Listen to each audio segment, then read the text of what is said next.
J'ai regardé il y a quelque temps une vidéo de Solange te parle, interprétée par l'actrice Ina Mialash. Dans cette vidéo, elle posait des questions à la Solange future, dans quelques années, où elle en serait.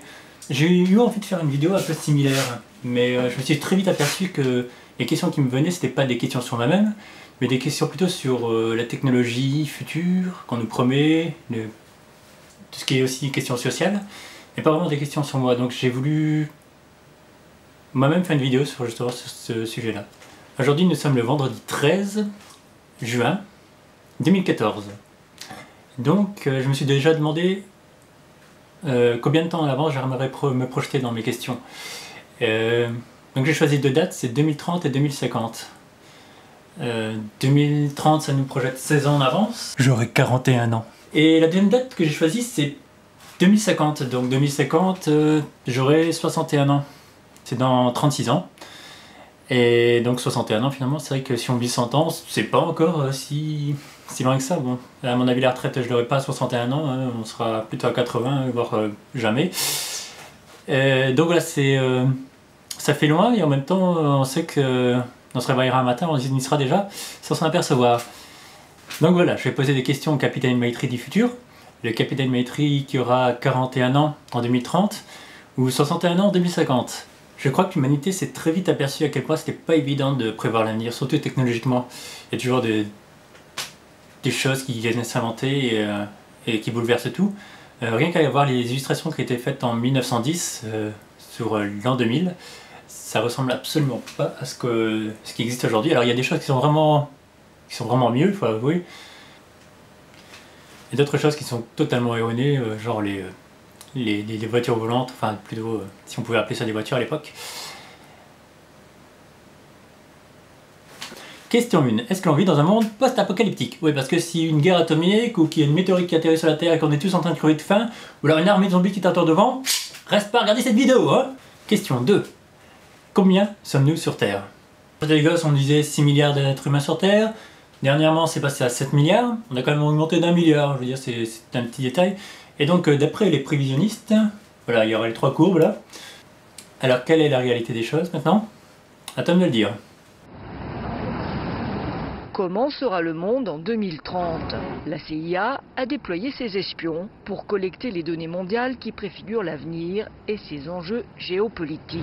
Il nous dit que l'époque où la population mondiale s'accroissait d'1 milliard de personnes par décennie est révolue. Ainsi, si la planète comptait 6,8 milliards d'habitants en 2010, on atteindra un plafond de 8 milliards et demi en 2030. Question 3. Est-ce qu'on a réussi à réduire les inégalités dans le monde? Parce que c'est vrai que depuis que je suis gosse, on me dit les riches deviennent de plus en plus riches et les pauvres de plus en plus pauvres. Peut-être que c'est encore pire, qu'on ait vraiment une humanité à deux vitesses. L'accès à des technologies de plus en plus sophistiquées, de plus en plus coûteuses, ne travaille pas nécessairement à une amélioration du bien commun. Elle peut être un projet pour une élite. Alors, ça veut dire inscrire une fracture violente dans l'humanité qui pose un problème politique, mais je pense un des problèmes politiques majeurs pour l'humanité aujourd'hui. Ces gens-là sont prêts à laisser sur le bord du chemin, en attendant leur disparition finale, une bonne partie de l'humanité. Il n'y a pas besoin d'exterminer. Il y a des gens qui s'effaceront parce qu'ils seront moindres. Ils seront moindres et donc condamnés à disparaître. Donc quelque part, il y a une espèce de césure acceptée, de fracture acceptée. Question 4. Est-ce qu'on a éradiqué la faim dans le monde? Aujourd'hui, je lis mon écran parce que je n'ai pas une très bonne mémoire, on est à 842 millions de personnes qui souffrent la faim dans le monde, en 2013. Sur 2013. Un enfant meurt de faim toutes les 6 secondes. Ça fait 5 millions d'enfants morts chaque année. À quoi sert l'évolution si on n'a pas réussi à réduire ça? Je veux dire, voilà. Finalement, on a vraiment plus de gadgets aujourd'hui que de choses vraiment utiles, j'ai l'impression. Question 5. L'énergie. On annonce le plein de pétrole depuis un certain moment, on sait qu'on a atteint le pic, qu'on va tout doucement diminuant. Et disons que pour 2030, on annonce cacahuètes. Et il faut avouer que bon, on a des voitures électriques qui commencent à arriver, les voitures hybrides. Les voitures électriques font maximum 100 km en autonomie, voire 200 maintenant. Même ma Mégane qui a maintenant 10 ans, elle fait 1000 km avec un réservoir d'essence. Donc le pétrole, on a beau critiquer, il faut avouer que c'est vachement pratique. Et donc ce sera intéressant de voir, c'est intéressant de savoir ce qu'on a réussi à trouver comme rechange. Et d'ailleurs, bon voilà, il y a aussi tout ce qui est éolienne. Je sais pas comment c'est en 2030, hein, tout ce qui est panneaux solaires qui sont vraiment pas très performants, faut avouer. Et donc les centrales nucléaires qu'on critique beaucoup parce qu'on sait qu'il y aura une catastrophe tous les 15 ans, ça tombe, c'est Tata Gravine et que je suis mort. Et il y a des autres idées de technologie peut-être qui sont apparues, hein, je sais pas, genre la fusion nucléaire qui est peut-être au point, je veux dire en 2030 peut-être pas, 2050 peut-être. Le thorium, j'ai entendu parler, qui a aussi énormément d'énergie, soi-disant là-dedans, s'ils arrivent à faire vraiment une centrale utilisable, on va dire. Cette petite sphère que vous apercevez dans le creux d'une main contient suffisamment d'énergie pour répondre à l'ensemble des besoins énergétiques d'un Européen pendant sa vie entière. Chauffage, électricité, transport sur 80 années. Ce métal s'appelle le thorium et il est à l'origine d'une véritable révolution dans le domaine de l'énergie nucléaire. Question 6, question environnement. Et puisque l'environnement c'est au cœur de l'éducation depuis que je suis gosse, donc on dit que c'est la fin du monde depuis que je suis né, ce qui est très rassurant à la génération Y, et en même temps, donc voilà, tout le monde, enfin, on en parle beaucoup et personne ne fait rien. C'est un peu ça l'idée. Alors je veux savoir si, est-ce qu'il y avait encore des terres cultivables, est-ce qu'il y avait encore des poissons dans l'océan, est-ce que j'ai les pieds dans l'eau, est-ce qu'il s'est tellement réchauffé la planète que c'est le désert dans le nord de la France? Voilà, ça c'est des questions intéressantes à savoir à quoi ressemble le monde en 2030 et en 2050. Alors nous allons raser toutes les forêts de Springfield et chaque arbre coupé sera transformé en cure-dent de luxe. Super idée, monsieur Burns. Juste une petite question, ça ne risque pas de créer, disons, une catastrophe écologique? On ne fait pas une omelette sans saccager un peu la planète. Bien dit, monsieur. Bien dit. Question 7. Est-ce qu'on a réussi à éradiquer le sida? Est-ce qu'on a réussi à guérir le cancer? C'est des questions qu'on peut se poser en 2030 et en 2050, c'est-à-dire dans 16 ans. J'espère qu'on sera passé ce cap-là quand même. Question 8. Est-ce qu'en 2030 ou en 2050, est-on encore obligé de travailler? Et quand je parle de travailler, c'est vraiment le travail qu'on ne veut pas faire. Est-ce qu'on a le pouvoir de refuser un travail en 2030 et en 2050? Je veux dire, la technologie a dû suffisamment évoluer, si on n'a pas fait qu'inventer des gadgets, pour réussir à se détacher de cette obligation, on va dire. On parle tout doucement de revenus de base aujourd'hui. À mon avis, ça va jamais se mettre en place. Je veux dire, on est tellement dans un monde fermé sur l'argent et le travail. Je vois mal se mettre ça en place et pourtant ce serait peut-être une grande avancée dans l'humanité. Question 9. Pour la question 9, je vais parler un peu des technologies au quotidien. Pour ça, je vais retourner 16 ans en arrière. Comme ça, on aura 16 ans au futur, 16 ans en arrière. Donc en 2014, 16 ans en arrière, ça remonte à 1998. Donc en 1998, on avait quoi? On avait des ordinateurs en gros tube cathodique. Voilà, on avait la PlayStation 1, je pense que c'est de plus ou moins à cette époque. On avait comme support des disquettes avec la boîte des disquettes, génial.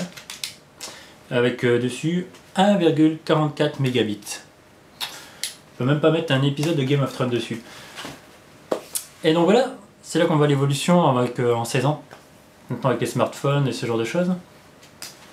Là, actuellement j'ai un ordinateur portable que j'ai acheté il y a 4 ans, c'est pas du coup pas le plus récent. Il fait 4 Go de RAM, il a 2 disques durs de 500 Go. Il m'a coûté à peu près 800 € et j'ai des clés USB qui font des 4 Go, enfin je sais qu'ils en vendent maintenant des beaucoup plus récentes. Pour le PC actuel en fait c'est plutôt 8 Go de la norme, je veux dire 16 Go pour les gamers. Un disque dur 1 Teraoctet avec des disques durs externes 1, 2, 3 Teraoctets facilement avec Windows 8 et un processeur i5, non i7, i5 c'était le mien il y a 4 ans. C'est vrai que les tablettes et les smartphones ont vraiment beaucoup pris de place également aussi dans la vie actuelle. On dit qu'au niveau informatique, que les capacités d'un ordinateur doublent tous les 18 mois. Donc là c'est dire que dans 18 ans, les ordinateurs sont 4000 fois plus rapides que ceux d'aujourd'hui. Bon déjà c'est pas tout à fait vrai, je crois que c'est un peu un abus de langage. Il y a des choses qui doublent tous les 18 mois, mais en réalité je veux dire rien que là en 4 ans, capacité au moins doublée en 4 ans, mais pas en 18 mois, quoi. Selon l'empirique loi de Moore, la taille des transistors approchera celle des atomes à l'horizon 2020. À cette échelle, les effets quantiques perturbent le fonctionnement des composants électroniques. Ce qui m'amène à la question 10, a-t-on inventé l'ordinateur quantique? Je sais que pour aujourd'hui, c'est pas quelque chose dont on parle beaucoup, et à mon avis, ce sera pas pour le grand public dans le futur. Et voilà, c'est une question qui se pose aussi. Question 11. Est-ce que Facebook et Twitter existent encore? Oui, parce que c'est vrai qu'aujourd'hui, on l'utilise tellement qu'on se dit que c'est impérissable, mais en fait, on sait très bien que MSN, par exemple, MySpace, c'est un peu des choses qui ont existé beaucoup à une époque et voilà, qui ont un peu disparu. Et donc voilà. Question, est-ce qu'en 2030 et en 2050, Facebook et Twitter existent encore? J'ai peut-être un peu de doute quand même. Question 12, est-ce qu'Internet est encore libre? Enfin, même est-ce qu'Internet existe encore en soi? Parce que c'est vrai que les questions aujourd'hui sur Internet, ça se pose pas mal. Le droit à l'oubli, la surveillance, il y a de plus en plus d'informations, c'est de plus en plus compliqué. C'est vrai que finalement, Internet est encore jeune et on ne sait pas où est-ce que ça va. Question 13, est-ce que tout le monde se balade avec des lunettes à réalité augmentée? Dernièrement, les lunettes Google Glass ont été commercialisées aux États-Unis. Les premières versions. Je m'imagine quand même mal un monde où on est constamment filmé, analysé par des lunettes, par des inconnus. C'est vrai qu'ils parlent même de faire ça en lentille plus tard. Peut-être que tout sera constamment enregistré. C'est qu'ils ont peur de se faire prendre en photo aujourd'hui. Ils sont un peu mal barrés, ils ont plutôt intérêt de se foutre dans un trou en campagne parce que ça risque d'être un peu craignos, enfin, d'après le point de vue qu'on a aujourd'hui. C'est vrai qu'il y a quelques années, quand on parlait des lunettes à réalité augmentée, je me dis waouh, c'est génial. Quand je dis il y a quelques années, c'était il y a plus de 10 ans. Mais c'est vrai qu'à partir du moment où on sait qu'on sera constamment filmé, peut-être photographié par les inconnus, enregistré, peut-être devenu une cible de publicité. D'ailleurs, c'est vrai que c'est des technologies qui vont tellement évoluer, on ne sait pas du tout comment, d'un point de vue législatif, ça va évoluer et ça va suivre. Et donc c'est vrai que c'est un peu une crainte, un monde dans cette version-là. Ce sera dur pour les gouvernements de suivre toutes les nouvelles technologies qui deviendront disponibles et révolutionneront la médecine ou l'informatique. Dur d'en anticiper les effets ou de les réglementer. Ce sera trop tard. On ne peut pas réglementer. La régulation de ces technologies, une fois qu'elles deviendront disponibles, sera impossible. Va-t-on arrêter la recherche sur les cellules souches aux États-Unis? Ce serait pathétique. Les meilleurs chercheurs fileront en Corée du Sud, ou en Chine, ou en Italie, ou ailleurs pour travailler. Nous n'avons plus de frontières, et l'idée de réglementer à l'intérieur de frontières nationales est une mentalité dépassée. C'est le siècle dernier. Question 14. Est-ce que le smartphone crée des hologrammes? Je veux dire, ça pourrait être intéressant. Enfin, je trouve que c'est mon petit côté science-fiction. Les hologrammes, ça a toujours un petit côté cool. Et on nous annonce ça pour 2015, c'est-à-dire dans un an. J'ai encore un petit peu de doute sur la réalité des choses. Question 15. Une technologie que j'attends vraiment depuis très longtemps, c'est la technologie de réalité virtuelle dans un casque. Alors moi j'aime beaucoup pour les jeux vidéo, enfin j'imagine ça très bien pour les jeux vidéo. Et c'est vrai qu'il y a en ce moment l'Oculus Rift qui démarre, enfin qui n'est pas encore commercialisé mais qui est vraiment en projet. Chez Sony il fait aussi le projet Morpheus, qui est un peu le même principe. Et c'est vrai que l'idée de pouvoir se retrouver directement dans le monde, et aujourd'hui on est toujours sur des écrans et c'est un petit peu fade je trouve. C'est vrai que depuis la PlayStation 1, j'ai pas beaucoup joué aux jeux vidéo. Bon, j'ai un petit peu joué aux jeux sur PC quand même, et c'est vrai que bon, le niveau graphisme s'est bien amélioré, mais ça reste toujours sur écran plat, et finalement ça ne m'impressionne plus vraiment. Et c'est une technologie que j'attends vraiment de pied ferme. Les casques de réalité virtuelle nous annoncent ça certainement dans quelques années, 1 an, 2 ans, 3 ans, ça devrait pas tarder. Question 16, en relation avec la question 15, est-ce qu'on ne vit pas carrément dans un univers virtuel? Je veux dire 2030 ou 2050, peut-être pas 2030 mais 2050, j'imagine assez bien la chose, qu'elle est dans notre fauteuil. C'est peut-être un peu inquiétant, c'est peut-être cool, je sais pas. Ce serait peut-être plutôt inquiétant en fait. Question 17, est-ce que l'imprimante 3D a révolutionné l'industrie? Ah oui, l'imprimante 3D, on en parle encore. Ça a fait son petit bonhomme de chemin, je sais que pour tout ce qui est industrie, ça a vraiment bien évolué ces dernières années. On en fait des prothèses chirurgiques et ce genre de choses. Pour ce qui est utilisation personnelle, voilà, pour plusieurs centaines d'euros, on peut avoir une petite machine. Et ça fait encore que des choses un petit peu grotesques, on va dire. C'est des petites pièces en plastique, des petites choses comme ça. C'est pas très fin. Mais ça promet, je veux dire, quand on y pense, on nous permet même de pouvoir imprimer des maisons dans le futur. L'imprimante 3D est la 3e révolution industrielle, qu'ils nous disent. Alors je voulais savoir si j'avais vraiment imprimé ma maison en 3D. Et me connaissant, j'ai dû faire quelque chose de bien chelou si c'est le cas. Une grotte, un château, une tour. Comme on parle d'utiliser la pression 3D pour les maisons, je remontre cette image créée en 1910. Voilà, c'est un petit peu la version finalement d'imprimante 3D. Imaginez il y a plus de 100 ans. Notre dossier à présent, et ce soir, il est consacré à un objet, ou plutôt une petite machine qui devrait bouleverser nos vies. Imaginez si vous pouviez fabriquer vos propres objets, fourchettes, couteaux, lunettes. Eh bien, c'est ce que permet l'imprimante en 3 dimensions. Les premiers appareils arrivent dans les magasins. Voici à quoi ça ressemble. Un petit boîtier, vous le voyez, celui-ci est artisanal. C'est une révolution qui est en marche. Certains disent même que le bouleversement sera plus important que celui d'Internet. Christophe de Valambra avec Marie Cazot. Imaginez vos tasses décorées avec votre profil ou celui de vos enfants, vos vases, vos bougeoirs design, tout cela fabriqué par vous-même à la maison. Imaginez d'ailleurs cette maison construite d'un clic de souris d'après vos propres plans informatiques. Imaginez encore un cœur de rechange fabriqué de toutes pièces par une machine. La réalité n'en est peut-être pas très loin. Question 18, une question un peu plus pointue. Alors il y a des technologies qu'on entend parler, puis qui soi-disant vont révolutionner également tout ce qui est technologie, c'est le graphène, la nanotechnologie, les nanotubes de carbone, les nanorobots aussi, toujours en lien avec la nanotechnologie qui est censée nous guérir des maladies diverses et variées. Donc voilà, où est-ce que ça en est en 2030 et en 2050? Question 19, est-ce que les robots vivent parmi nous? Ou peut-être est-ce que l'on vit parmi les robots? Alors c'est pas une question que j'aurais posée directement au premier abord, ça fait très science-fiction. Mais j'ai vu dernièrement une vidéo, que je vous montre maintenant, de Pepper. Et c'est vrai que ça m'a assez bluffé.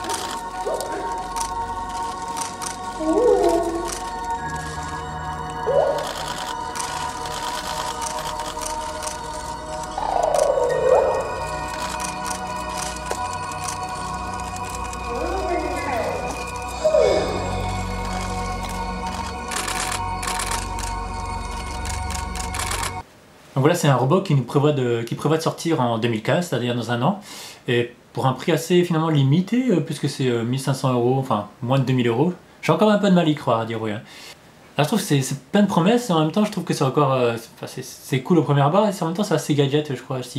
À moins que ça peut vraiment nous aider à construire notre maison nous-mêmes, ou à vraiment nous retirer de la pénibilité. Sinon, je veux dire, en animal de compagnie, un chien c'est aussi bien, quoi. La question 20, en relation avec ma question précédente, est-ce que mon meilleur ami est une intelligence artificielle? J'avais déjà parlé de l'évolution de l'informatique tout à l'heure, et c'est vrai que je me souviens quand j'étais au collège, que mon prof des SVT disait on n'arrivera jamais à séquencer l'ADN humain. C'est impossible, il y en a beaucoup trop, ça nous prendrait des centaines de milliers d'années, les ordinateurs sont pas assez puissants pour ça. Et finalement, aujourd'hui, on y arrive à le faire. On arrive à faire séquencer plusieurs espèces assez rapidement.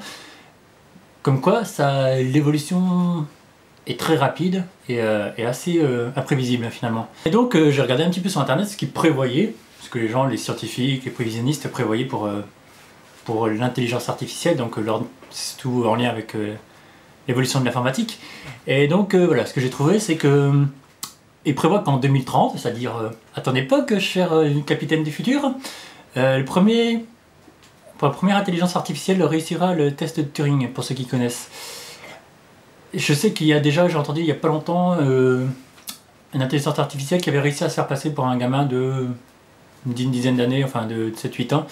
Donc c'est, oui, réussir le test de Turing sans vraiment le réussir, parce que bon, à 7-8 ans, on n'a pas du tout la même façon de répondre qu'un adulte. Et donc là, ils font aussi une prévision qu'en 2045, donc c'est-à-dire pour toi, capitaine du futur de 2050, là ce sera un point de non-retour, comme quoi l'intelligence artificielle sera tellement intelligente, des milliers de fois plus intelligente que l'être humain. Et donc là ça devient un petit peu inquiétant. Voilà, je sais pas si c'est le cas en fait, hein. Peut-être que ce n'est absolument pas le cas, qu'on n'arrivera pas du tout à réduire à ce résultat-là. Alors une première question s'impose évidemment, quelle est la définition de l'intelligence artificielle exactement?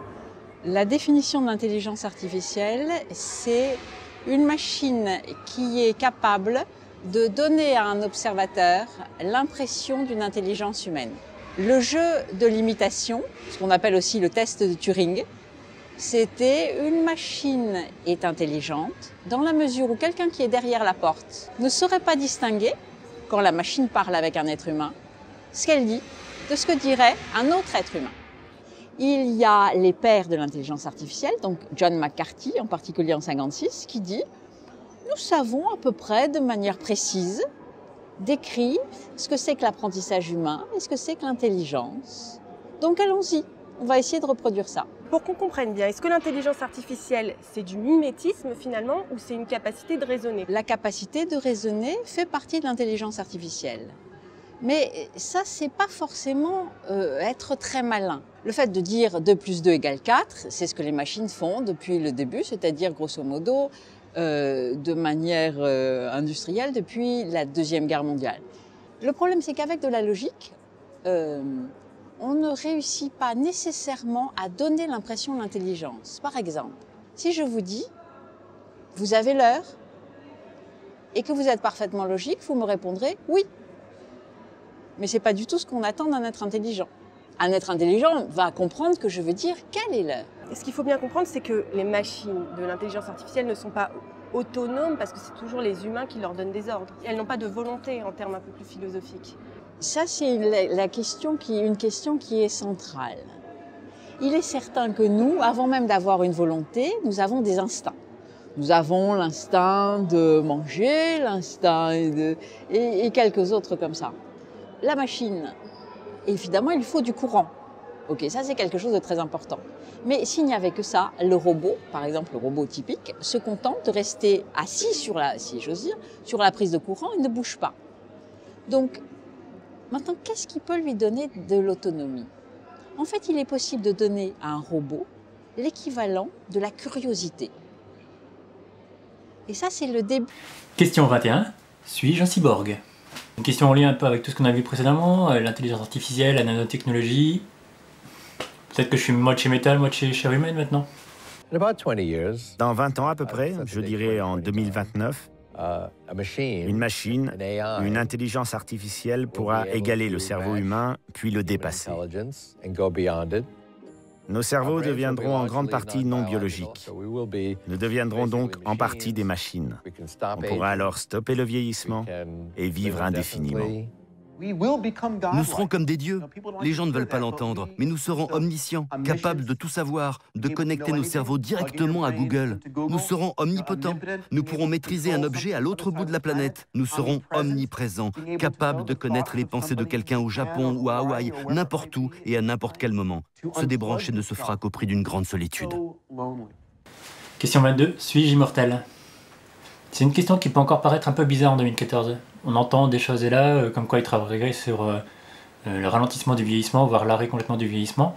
Et c'est vrai qu'avec tous les liens précédemment, avec la nouvelle technologie comme la nanotechnologie, l'avancée de la médecine, peut-être que voilà, on pourra vivre plus de 100 ans, plus de 200 ans. Dans ce cas-là, peut-être que tu pourras encore regarder cette vidéo en l'an 2500. Nous allons pouvoir surfer de vague technologique en vague technologique. Avec la technologie qui sort des labos et dont vous allez bénéficier d'ici 2020, nous allons pouvoir avoir plusieurs décennies en bonne santé supplémentaires. En atteignant 2050, nous bénéficierons d'autres vagues technologiques, peut-être encore plus spectaculaires que celles qui sortent aujourd'hui des laboratoires. Avec cela, nous pourrons atteindre quelques décennies supplémentaires et de bon en bon, il est possible que nous bénéficions d'une espérance de vie que nous ne pouvons même pas imaginer aujourd'hui. Et vous, pensez-vous, comme certains experts, que l'homme pourrait devenir immortel à brève échéance? Ma conviction personnelle est que certains d'entre vous dans cette salle vivront 1000 ans. Question 23. Est-ce que je peux faire un tour dans l'espace pour mon anniversaire? Je peux peut-être même visiter Mars. Aujourd'hui, envoyer l'homme sur Mars, c'est un peu le prochain objectif, quoi. On nous annonce ça, je crois, pour 2020. Donc voilà, en 2030, tu auras peut-être la réponse. Est-ce que ça aurait été possible ou pas? Je vais vous faire une promesse, la plupart d'entre vous, enfin moins les 85 qui ne verront pas 2030,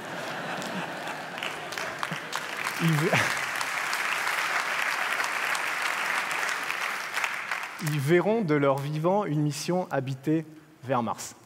Alors, mais qu'est-ce qui va se passer si les astronautes professionnels désertent un peu l'orbite basse terrestre et puis s'enfoncent de plus en plus loin dans le cosmos? Eh ben, qui va continuer à tourner autour de la Terre? Eh bien, vous tous. Et ça, c'est de la science-fiction? Eh bien, même pas. Il n'y a jamais eu autant qu'en ce moment de projets de véhicules spatiaux, que ce soit pour faire du vol suborbital, que ce soit pour desservir la Station spatiale internationale. On a même des projets d'hôtels en orbite basse terrestre à base de modules gonflables. Alors, riez pas, cette technologie, elle existe, elle a été testée l'année dernière par la NASA, et ça marche. Donc en 2030, plutôt qu'aller à Dieppe, vous pourriez passer un petit week-end en orbite basse terrestre, dans une chambre au confort sans doute un peu spartiate, mais avec vue sur la Terre. Ouais. Je devais m'arrêter à 23 questions, mais il y en a 2-3 qui me sont venues en plus. La première, c'est est-ce que l'euro existe encore? Et d'ailleurs, est-ce que l'Europe existe encore? À mon avis, oui, j'aime l'Europe en tant qu'idée, mais c'est vrai que dans son fonctionnement, elle peut des fois être remise en question. Autre question, qu'est-ce qu'on mange en l'an 2030? Je parlais de la famine tout à l'heure, et c'est vrai qu'on dit que l'alimentation devra évoluer pour nourrir tout le monde sur la planète. Plus de végétaux, moins de viande, carrément être végétarien. On parle aussi de manger des algues, manger des insectes. Voilà. Alors je sais pas de quoi il fait ton petit déjeuner le matin et ton dîner. Tu vas pouvoir me dire ça. Aujourd'hui, les médias ont tendance à donner deux côtés bien différents du futur. L'un très optimiste avec les innovations technologiques principalement. L'autre beaucoup plus pessimiste avec les crises environnementales, les crises énergétiques. Dis-moi que c'est pas catastrophique. Donc voilà, j'ai essayé de faire un peu un portrait de la façon dont on voyait le futur en 2014, du moins ce qu'on nous proposait. Peut-être qu'il y a des choses qui se réaliseront, d'autres absolument pas. Peut-être même que cette vidéo te paraîtra vachement ridicule parce que les choses auront bien changé. Il n'est pas impossible que je fasse une nouvelle vidéo dans 10 ans parce qu'il y a une grande évolution socialo-technologique. Déjà, se projeter en 2030, c'est-à-dire dans 16 ans, c'est déjà un peu futile je trouve, mais alors en 2050 c'est carrément du délire. Donc voilà, j'espère qu'en 2030 il te porte bien. Et j'espère aussi que je suis encore en vie.